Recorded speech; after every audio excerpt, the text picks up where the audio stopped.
Assalamualaikum warahmatullahi wabarakatuh. Perkenalkan, nama saya Latifah Ainun Naim dari kelas PBS 2C. Di sini saya akan menceritakan kembali tentang peristiwa Perjanjian Giyanti serta terbelahnya Pulau Jawa. Pada masa silam, tanggal 13 Februari 1755, terdapat sebuah peristiwa besar, yakni lahirnya sebuah Perjanjian Giyanti.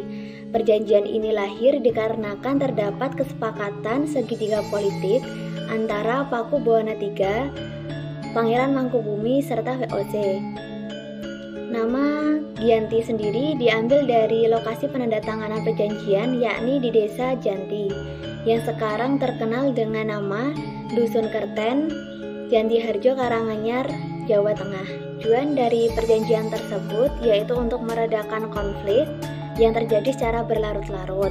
Pasca perpindahan Keraton Kartosuro ke Surakarta, ternyata api dari peristiwa pancingan tersebut belum padam.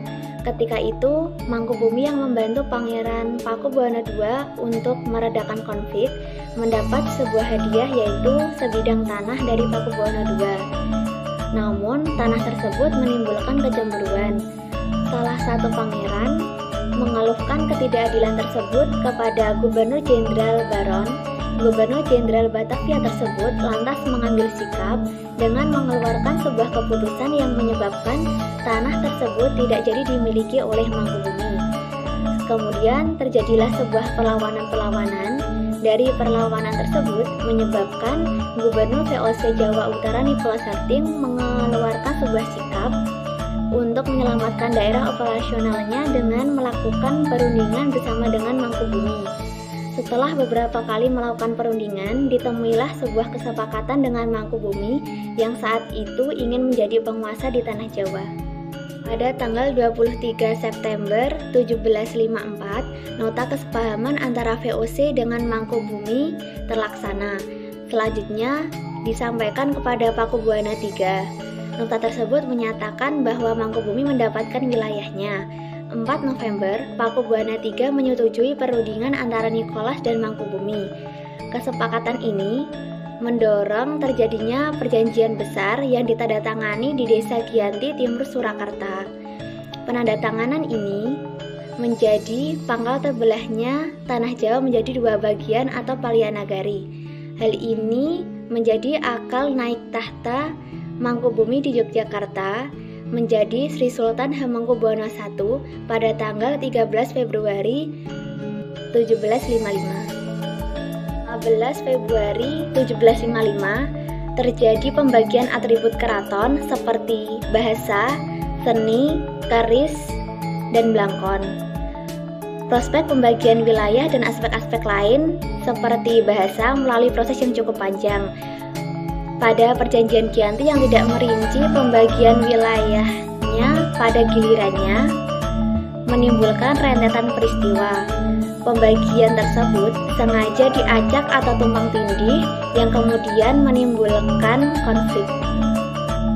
Pasca perjanjian Giyanti, Raden Mas Said yang dulu membantu Mangkubumi masih terus melakukan pemberontakan. Raden Mas Said yang masih menjadi terah Pakubuwana II turut menuntut hak sebagai penguasa wilayah. Oktober 1755, Pangeran Sambernyawa berhasil mengalahkan kelompok VOC. Pada Februari 1756, Pangeran Sambernyawa pada saat itu hampir membakar keraton.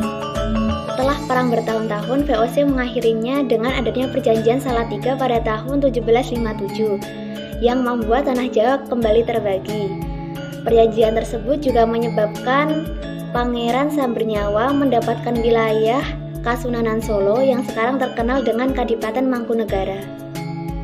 Tahun 1813, Gubernur Jenderal Thomas Tam Raffles dari Kesultanan Yogyakarta terbelah dengan lahirnya Paku Alaman. Dengan demikian, tanah Jawa terbagi menjadi 4 wilayah pemerintahan yang mengantarkan Jawa menjadi rupa yang beragam.